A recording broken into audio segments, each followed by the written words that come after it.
All right, welcome to another episode of TWA TTPs. So, your hosts, Jeremy and Jeremy, and today we're joined by our good Asian friend. We'll call him Panda, not because he's Asian, because I don't know, he likes pandas or something. Most No. useless animal of all time. No. I'm just, it is because I'm Asian. You gave away the game already. I know. Yeah, you're right. But yeah, so welcome back. And today we got some good and also unfortunate topics to talk about. So starting out with the good. Yeah. Well, so we don't even know if this is actually true or not. Oh, it's but, not? Well, so here's the thing. So basically, like, there was, I guess, speaking of quote unquote drama, when Tommy Built kind of announced to, I think it was HK Pro, he talked about how he was making a MP7, like basically a Tommy Built MP7. And so I think some of the guys on HK Pro that are basically, party pooping fun suckers, basically were like, we're gonna report you to like HK Germany, and like we're gonna like stop you or something like that. So then like because like there was enough like outcry on it that like Tommy was like, okay, I'm not gonna make it anymore because this is like too much crap that I'm gonna have to go through. So basically what's going on is there's rumor now that they're bringing in the semi-automatic civilian MP7, and or at least HK might be, because like I think there were some import lists or something that leaked that they're bringing in a semi-automatic MP7. And I'm not sure if this is like a pistol or if this is a rifle, or whatever, because kind of similar to the way that like HK has brought stuff in the past. But they're also trying to work with the German government to allow them to like import cooler stuff. So like basically not super neutered stuff that needs to be corrected or fixed or modified to be more original. So if that's the case, put me down for an MP7, because this is like one of my top, number one dream guns. So if I can get an MP7, even if it's semi-automatic, I don't care. I already have a ton of 4.6 ammo, so I just need the gun. Let's go. Well, so what you're hold on, you're telling me Oh my God. Whose alarm is that? What do you have to do? Take your meds? Honestly, if we had been on time, then it wouldn't have been a problem. Oh, that's funny. Yeah. so you're telling me HK actually listened to the people?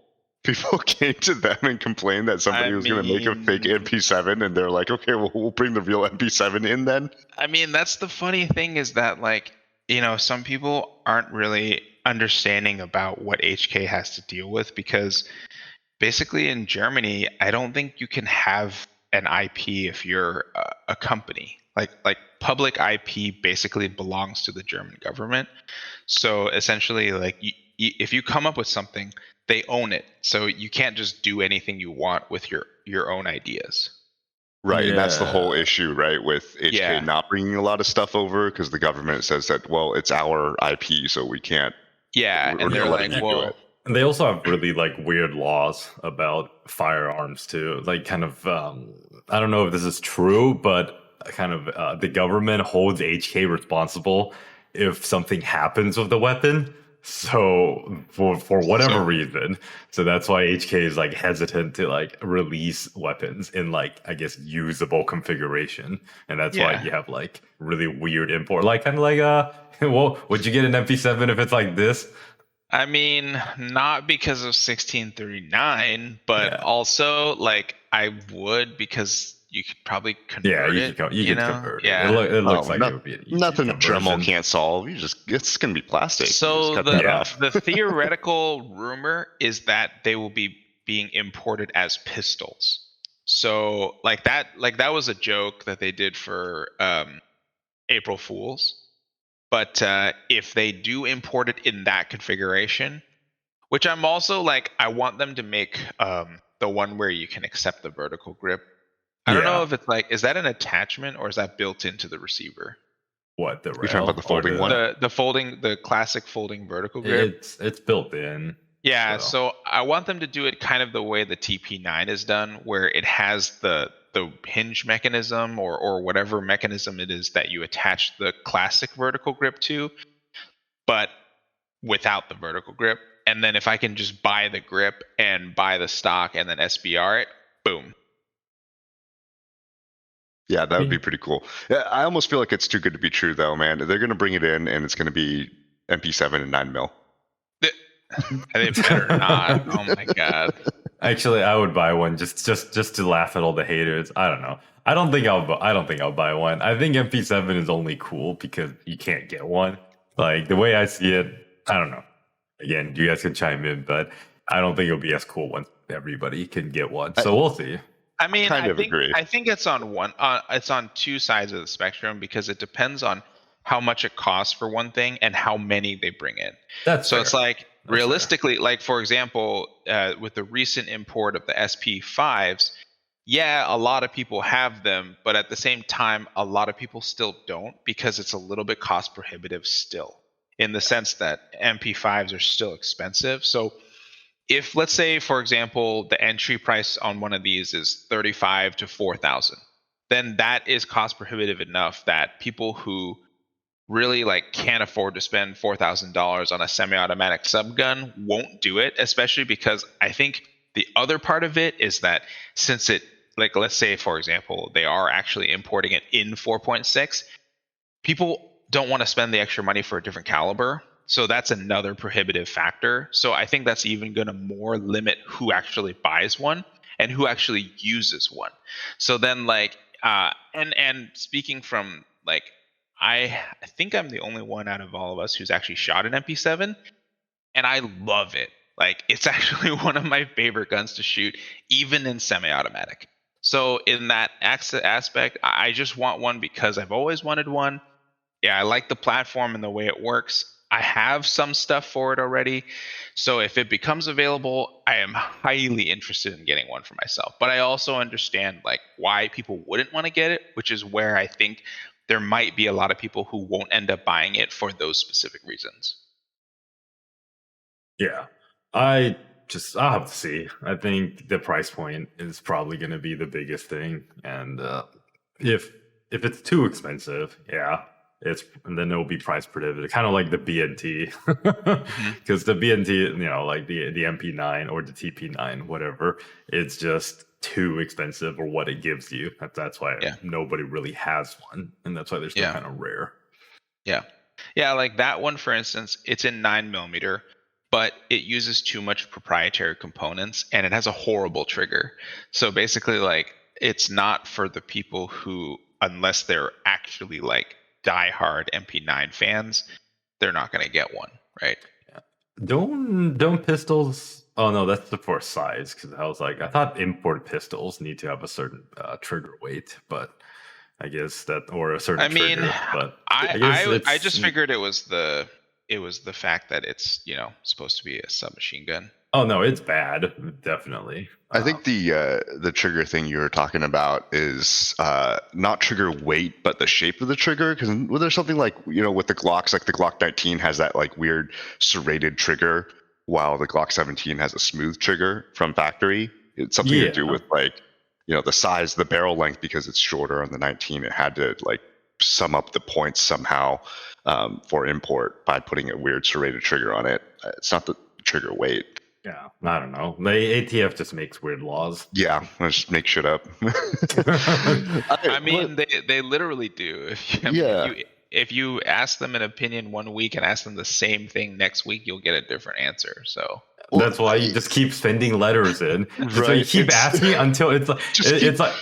Yeah, it's like it's fine. It's literally the mom says no, so you ask dad, but except you have like a lot of dads, and you just keep asking until one of them said yes. It works so well for all the people who are asking, "Hey, can I shoulder a brace? Can I shoot this brace on my gun like a rifle? People need to stop asking. Oh my god, right. It's like just don't poke the bear. It's what we shouldn't have a bear, but just don't poke the bear. Really, I'm not saying, I'm not condoning any kind of illegal activity, but honestly, like if you just freaking do something that you think should be legal, but if you feel like you need to ask, don't ask, just do it. Like nobody will fucking know. Don't ask, don't tell. Yeah, But it's like it's hilarious how like like you were saying is like you ask one ATF agent one thing and then the same question to another ATF agent, you'll get two very different answers, right? And Jeremy and I have exchanged notes on this in our experiences with working at gun shops, that the way one gun shop does things because of quote unquote that's what ATF told us to do versus another it's actually appalling how different it could be. Yeah, I mean ATF field officers basically like it almost really does seem like sometimes they just make shit up on the fly. I mean, dude, I need that. What the heck is that? Like infinite power, guys. Infinite power. HK MP5 submachine flash electric gun. Infinite power rotating. I don't know. I'm on. Kind of looks like it's a. I'm on fucking India Amazon. So, oh my god. No, it's rotary. Is that a cylinder? Yeah, dude. It's a revolver MP7. Yeah. This is how they're gonna bring it in. Okay. Speaking of revolvers, didn't you almost buy one recently? I did. There was a Matebo for sale. It like on Gunbroker. The Unica 6, so it's a semi-automatic one. Did the auction close? Yeah, it closed. I don't know what it ended up with. Last I saw was 5.5K, and I was like, I'm not spending that much. Like, I like it. I think it's cool, but really, I just want to try one. It's more like I'm more interested in the gun rather than like wanting to own one. If someone just like, hey, I have a Mateba, you want to shoot it? I'll be like, great, and I can cross it off my list. It's just like a bucket list item rather than like I actually want one or even need one. That's fun. Anyways, so speaking of ATF, we do have some juicy ATF drama as always. Yeah, I guess I'll kick it off. So, FRT triggers, right? Basically, this year came out with a new version of their trigger, which has 3 positions. So there's before, I think it was when you put it into semi-automatic, then if you pull the trigger and like basically it forces your finger to reset, so then it fires similar to a machine gun. Their new trigger, basically you can rotate into semi and it fires dedicated semi, and then when you rotate it into full, then it does the force reset. So you have basically a 3-position selectable trigger. Obviously, this is if anything out there is walking the line, that's it. So apparently ATF, there was some lowly peon of an employee at ATF who saw a YouTube video somewhere about the FRT trigger, and basically he was like, this is a machine gun, we need to get these off the streets, they're killing children, blah blah blah. And so then his superiors apparently were just like, nah, we can't be bothered, but the guy wouldn't give up. So he kept trying to buy one from either Rare Breed or from a store that carries them, but because they're so popular, he couldn't get one for, I think it was around 6 months. He was trying to get a trigger for testing. He finally succumbs and pays premium gunbroker pricing for the FRT triggers. He buys 2 of them, and basically they firearms technology branch tests them, and then they were like, okay, you know what, this is a machine gun. They send a C&D to Rare Breed. Rare Breed goes, screw you, sue me. And so then ATF doesn't make a move, but then they go to Big Daddy Unlimited and they confiscate and raid Big Daddy for their wide open triggers, which is kind of I guess the clone same pattern version. Yeah. So this is their version of the force reset trigger. So they raided Big Daddy for it, and basically there was a whole big thing on that. And I think some local shops or something, or some gun shops also got raided for their Rare Breed and any other type of force reset type of triggers. But this is basically force reset is the brace of the machine gun world now. If we're talking, the next evolution of getting around ATF stuff? Time to get one, I guess.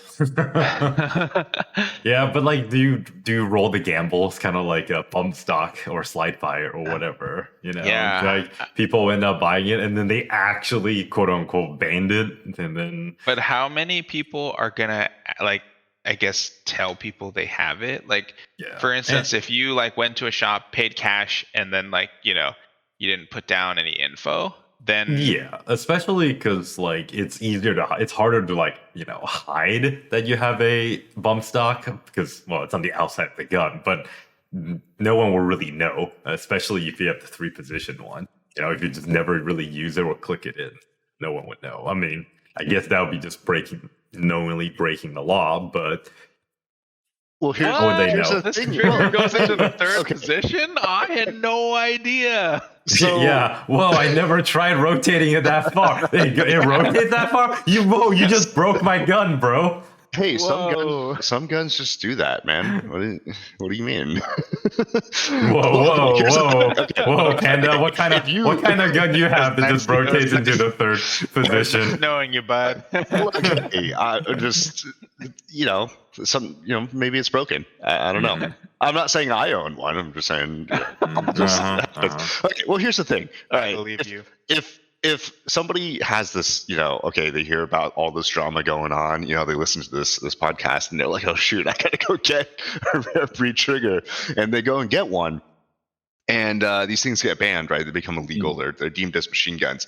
At that point, what's the point of even doing that? Because if it's like the bump stock, like, or even a brace. Like if they ban braces, what's the point of like hoarding them, like going out and buying one? Because if it becomes illegal, it's illegal. You might as well, if you're going to do something illegal, like try to keep a rare breed trigger even after it's deemed a machine gun, you might as well have just got a machine gun. A machine gun, exactly. And the disclaimer for anyone out there: we're not condoning people to do illegal things. No, we're just saying. Not. I'm just for all the lawyers out there.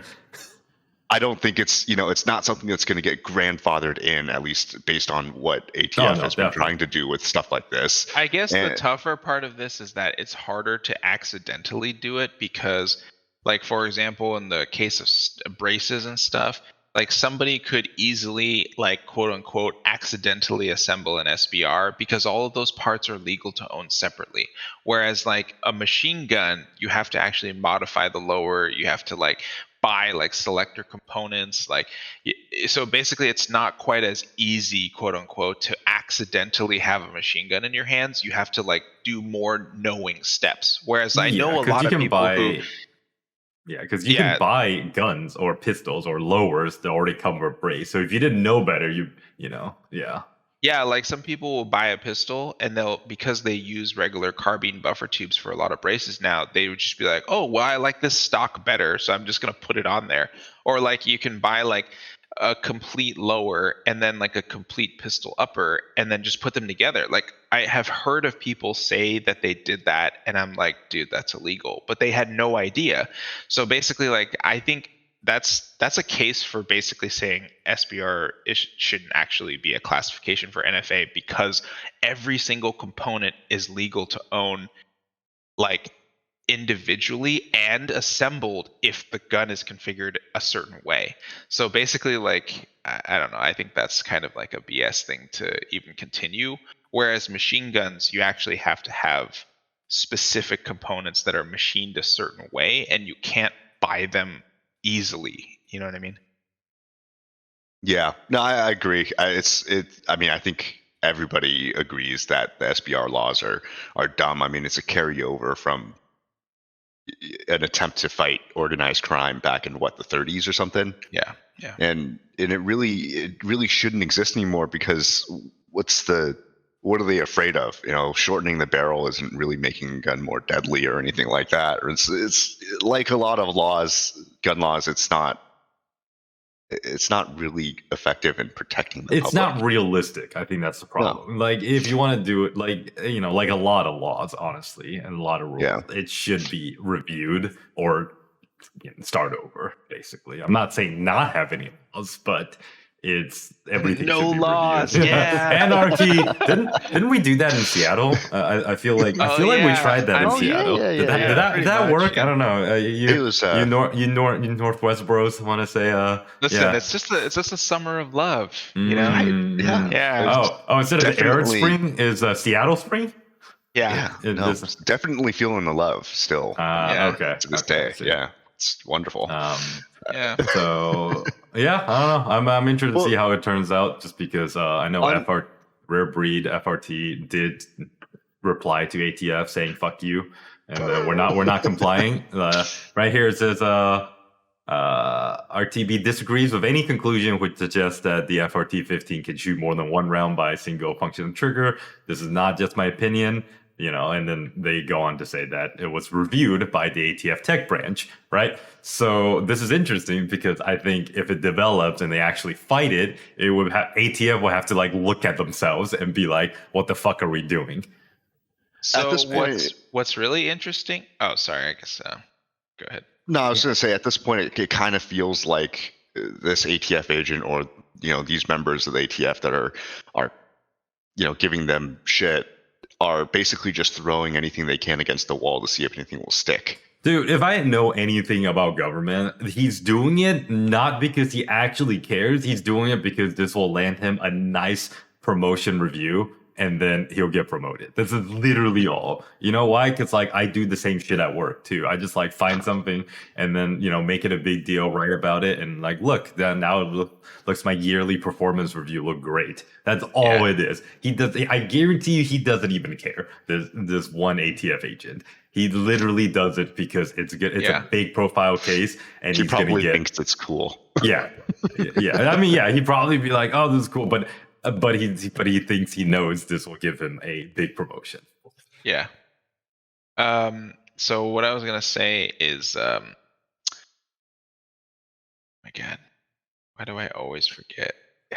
Right when I'm gonna say it, fuck. Well, you think about it. I wanted to bring up a funny thing that I've noticed, because you were talking about how people, who maybe aren't as familiar with the law, is accidentally doing, breaking the law by making an SBR. It's surprising. I personally have never run into anybody who wasn't aware of not being allowed to put a stock on something with less than 16-inch barrel length. But it seems like even criminals who are breaking the laws know those laws, because you see a lot of the pictures of the guns that are getting confiscated from shootings or gang violence or stuff like that, and some of the great gun control states like California or Chicago or something like that, and the guns they confiscate are AR pistols. They have no stocks on them. It's like they're switching them out after the deed. Basically they're ripping the brace right off as soon as they finish the crime, or just swapping the lower out or something. Well, I recently saw some pictures of these they look like they're 8-inch ARs with just the tube, not even adjustable. Yeah. It's if you're gonna take that gun to do a drive-by shooting or go shoot up some place or kill some rival gang members, why do you care? lesser charge, bro.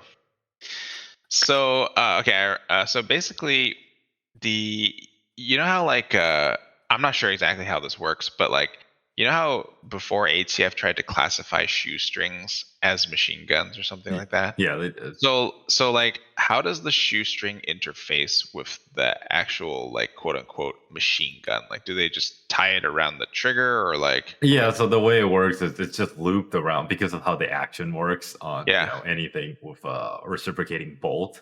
So it's just tied on. So when it comes back, so you pull the ring behind the trigger, and when it comes back, when the bolt sends it back, it automatically pulls the trigger because the trigger will reset, right? So basically, in this particular case, I guess it kind of works in a similar way, because ATF, when they were doing the testing on the FRT triggers, so I heard, this is unsubstantiated rumors, but basically I heard that they used a zip tie. So then this kind of basically proves FRT's point for them, if I'm understanding this correctly, is that if they use the zip tie to make it fire in quote unquote full auto, the machine gun component is the zip tie, not the trigger itself. Yeah. Because the trigger is still one trigger pull per pull, but the reset portion of it. So we were also talking about how that might actually be considered quote unquote legal in the state of Washington, because you're still pulling one. Like, it's not like the binary one where it fires on the release, which doesn't count as a trigger As a pull. Yeah. But like in this case, it might actually technically under current law be like legal. Yeah, it's possible, but we'll see. It is definitely cool, and I'm interested to see what comes out of it. So, I'm not, I guess, in the know. The shoestring thing is new to me, and now that I've seen a picture of it, I'm. Oh, you've never seen the shoestring? Yeah, no, you gotta ban shoestrings. I Shoestrings are fully automatic assault weapons, assault machine guns that you wear on both feet. You got a license for those shoestrings? No, this is an interesting concept to me. I can see how this would work, and I'm actually playing with my scar right now. I'm not saying I would do this. I've actually gone and had thrown away all of my. That's why FN made it non-reciprocating. We figured it out. It's not because it was annoying to use, but they made it non-reciprocating so people can't make illegal shoestring machine guns with their scar. That means you have an illegal pre-ban scar. Yo, damn. It's okay. I knew there was some value here. His grandfather did. Yeah, you should sell it as that. You should sell your scar and a shoestring and don't say anything. You lost all your shoestrings in a boating accident. No, now that I've seen this picture, I'm actually, just to make sure I don't get butt fucked by the ATF. I'm throwing away every string or anything that resembles a string, going full wireless on everything. To be safe, you just gotta throw away your scar bolt. So speaking of this full auto debate, and I came up with this idea with Panda. We were talking about earlier, so I want to see what you think, Jeremy. Okay. So this is our new corner. It's the what if. We talk about random hypotheticals. Mostly have to do with really dumb things, kind of like when we did the superpositional Glock back in the day. But okay, so you know how like ATF defines full auto as like you pull the trigger and it fires more than one round, right? Mm-hmm. Yep. Okay, like I think the actual definition is for basically multiple fires, multiple rounds without with one depression of the trigger, whatever. Anyways, that's semantics. So you know how I made a electronic trigger for the Halo assault rifle, right? And electronic triggers aren't illegal because there are people that make them. Like I think Remington has one, and some competition shooting guns have electronic triggers. And then I know there's the Digi-Trigger for the AR-15 that, according to the court of public opinion, that's illegal. Yeah, I mean, like, we don't talk about court of public opinion. They're just dumb. Don't care about public opinion here. Yeah, but like Digi-Trigger is a thing, and that's but yeah, and a lot of, like I said, a lot of competition gun. I think Olympic guns, some of the Olympic guns are electronic, but because again, you can have a really light sear or trigger, and then it's just very precise, right? So, and that's how it allows my Halo assault rifle to shoot so fast, because it's such a light click. It's kind of like clicking on your mouse, right? You see like Call of Duty or video games where semi-auto guns can basically shoot full auto because you can click so fast. So that's the same idea. So like no full auto in the building. Yeah, exactly. No full auto in building, which is a very good video. But so okay, here's the thing, right? So I can make a gun. My immaculate MS Paint. So let's say I make a gun. You like my gun? Whoa, that's a sweet gun. You like my gun? Is that a stick figure dog? It looks like M4A1 from Girls Front Line. Oh, there you go. You like my gun? Yeah, So, pretty good. Carry handle, yeah, iron yeah, yeah. sights, nice, Gotta have classic. gotta have a suppressor too. Oh, yeah, suppressor, Yeah, yeah. nice. Yeah. Your And then barrel's not we'll long enough. put a scope on top of it. Oh, yeah. Yeah, You have a yeah, yeah, timestamp yeah. for that? That's Yeah, illegal. you're right. I mean, I don't think the barrel's long enough either. No, And then a wait. That's a foregrip. brace. That's a brace on the back. Oh God, he's throwing on a vertical grip. Yeah, dude. Yeah, and then we gotta have taped Whoa. mags, right? Taped Oh, mags. yeah, Well, Oh, that's yeah. called Nice. Dude, you're Yeah. really racking up that club membership. Yep. Anyways, okay. Jokes aside,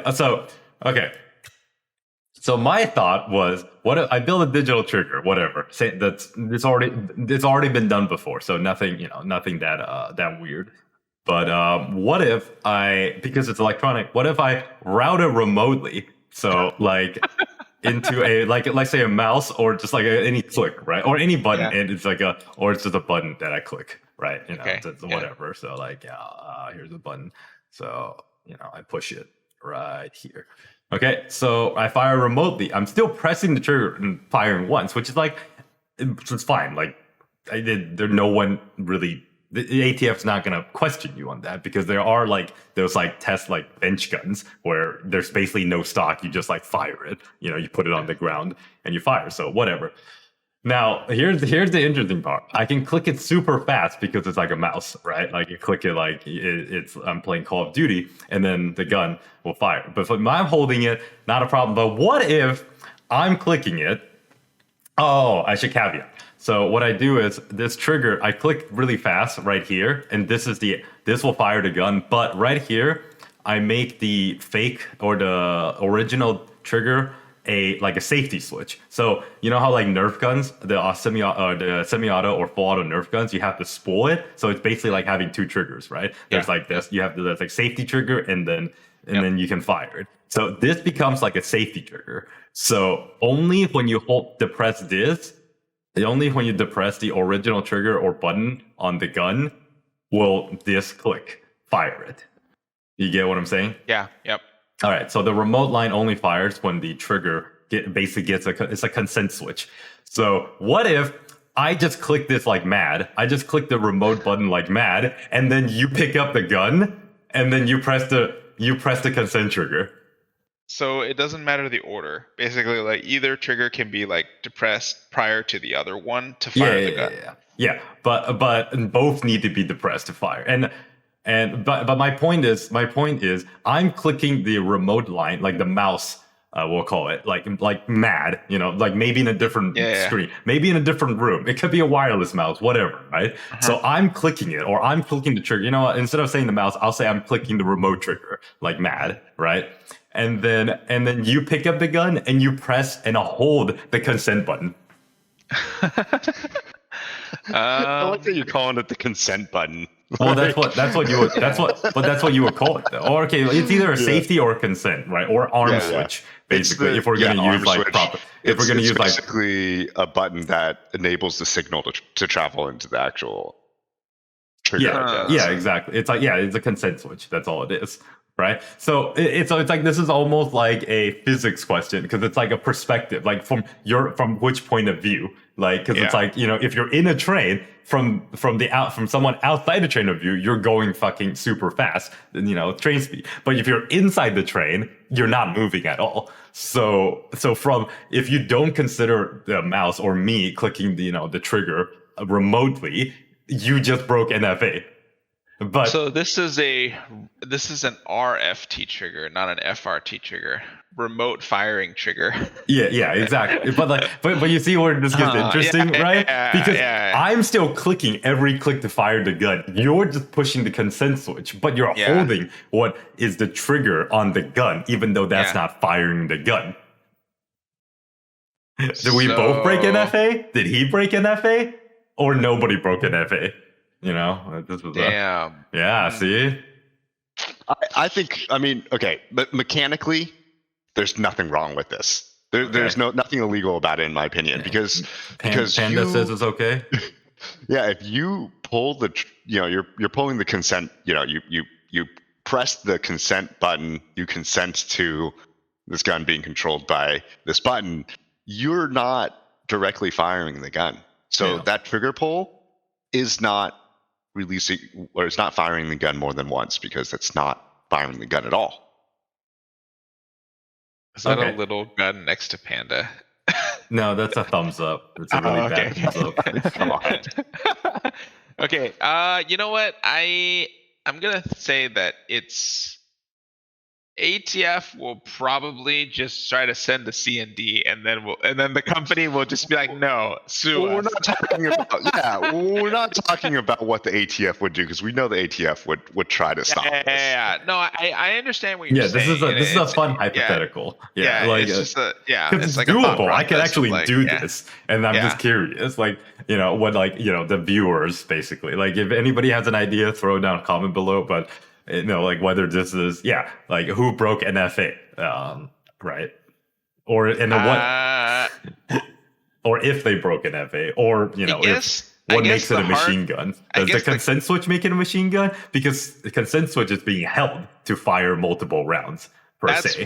That's where I think that because the individual holding the gun knows what's going to happen to the gun when they pull and hold the trigger, then it's like it doesn't matter the mechanism of you're back to intent then. So because basically that's it's kind of like the whole ignorance does not excuse you from the law. So basically you can't assemble an SBR and then claim that you didn't know about SBR laws to escape having an SBR.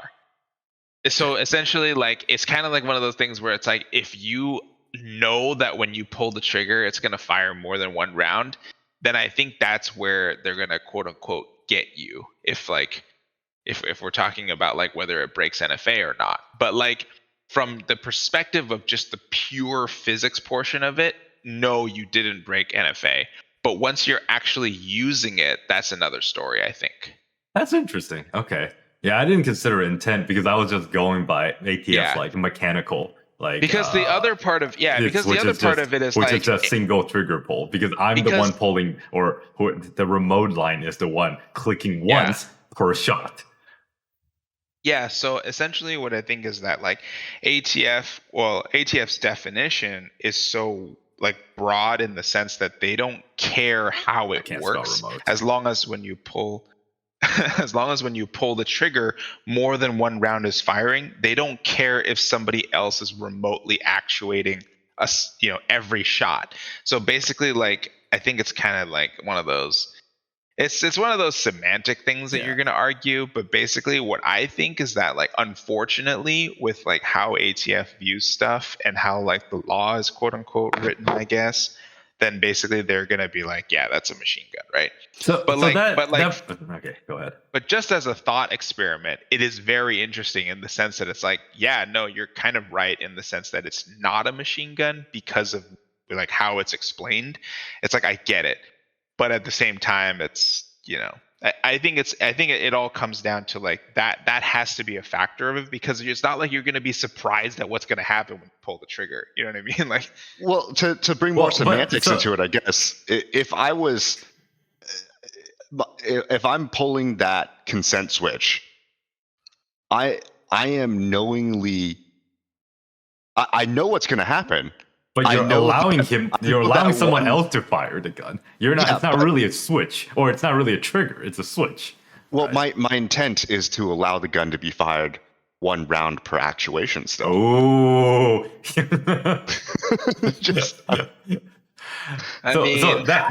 But you bring up an interesting point, Jeremy. I didn't even think about this. So obviously the consent switch is funny, but so you're saying, if the consent switch doesn't exist and the gun just fires per trigger and somebody else holds it without pulling, that would be okay because the gun is just firing? I just made a really unsafe semi-auto gun? I mean, theoretically, because the consent switch makes it so you still have to make the conscionable action to pull the trigger. Okay, if you're so just you're going by holding the intent. gun... So I think I'm still routing back to the intent, because that's how they're gonna get you, basically. Well, I Right. guess, yeah. I was thinking more mechanically, right? Yeah, Like, would yeah. would this break NFA mechanically? I guess intent is No. always. Let's face it, the Yeah. intent it's always skirting NFA. That's why these Yeah. hypotheticals exist. So let's So say intent doesn't I would exist. say from the mechanical aspect, no, you did not Okay. break NFA. Kind of like FRT triggers. Yeah. Yeah. Yeah. Okay. So that's the hypothetical we were going for. Yeah. But yes, I understand. Intent, you're all because the intent, let's say the intent for FRT was to circumvent, right? Yeah. So there's no doubt like you Yeah. can spin it however you want. So I think Yeah. intent is always out the window when we do these. But mechanically speaking, it was just an interesting idea that I had. I don't know why I was driving home and it was like really late and I was tired. And I was like, holy shit, I could do this and this would be pretty funny. You know, like, and then we're gonna do it for YouTube views, get hella views, and then get arrested. Yeah. Imagine if this worked out, right? Then we start a company that we just hire a bunch of people in China to just sit there and click a button all day. Oh my every day. god, you outsource your trigger pulls. It's like mining for gold and WoW. Yeah. Exactly. You know, just a kid eating ramen with one hand and then clicking a button with another, and he gets paid like $1 an hour to do that per click. Yeah. He gets like 2 cents per click or some shit. Then people pay membership fees, right? And then when they're Oh my ready to God. shoot, make a phone call, or they go onto like their app and they just say, "Hey, I'm about to shoot," and then they route them to a like a server. Yeah. Oh my god, that's so smart. Yeah, like when you still have like a normal semi-auto gun, right? But then like if you flip it in the illegal third position, oh no, or not illegal. I shouldn't use the word illegal, but if you flip it to the third, wireless position. Somebody else, so it's a membership product. Oh, you're so smart. Yeah, Yo. it's even better because these people are overseas, so they can't even be arrested. Yeah, and they don't know what they're doing, Yeah. And you can probably double up. You can just hook into like a WoW gold farm, so they're farming gold on their clicks too.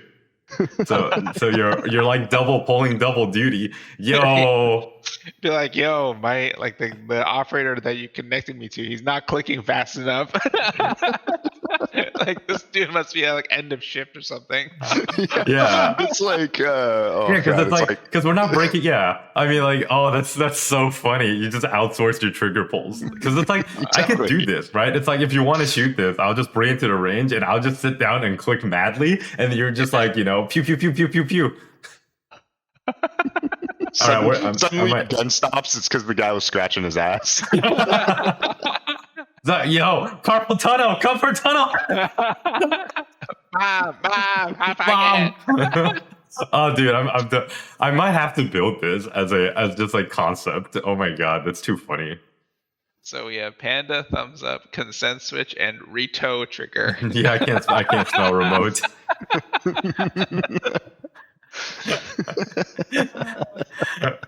All right, so consensus, not in ATF or not machine gun. Not machine gun. All right, No, not. I wouldn't try it, but I don't think it's machine gun. You wouldn't try it? Oh, you're no fun. Okay, well, you build it and we'll see. Okay. I'll say that the ATF force reset and this weird remote trigger thing. The weekly drama rating, I'm gonna give it 7 trigger pulls as my rating for this week. Nice. I think that's a respectable score. My first time here, is that 7 trigger pulls in a band state, magazine band state, yeah, that's fair. This is are we talking about 7 trigger pulls in New York?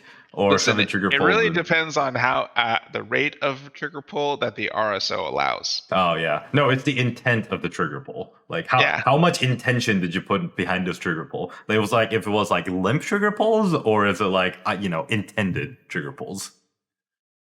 So, but I think it's a good score. Yeah, I give it 7 trigger pulls. Yep.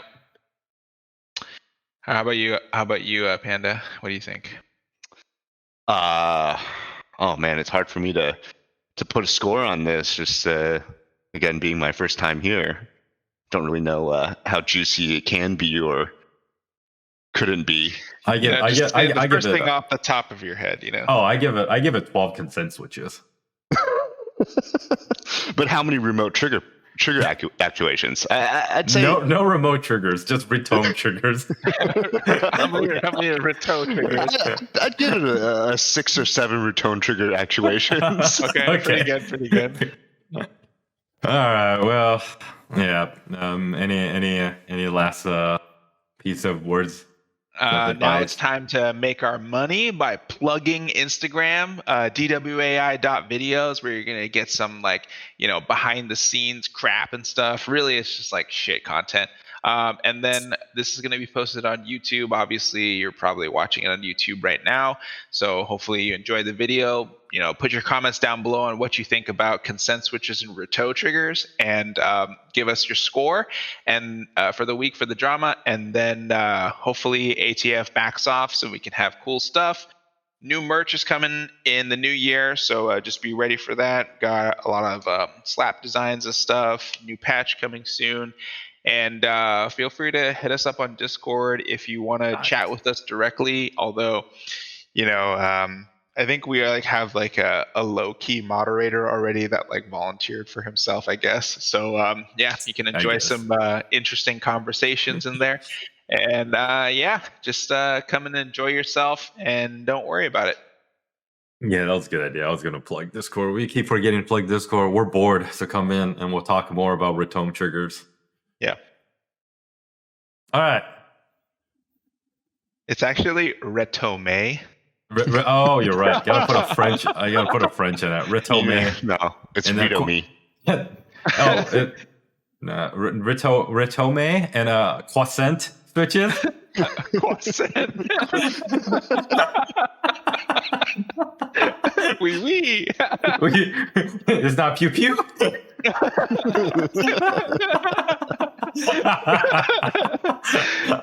Croissant retome pew pew lele.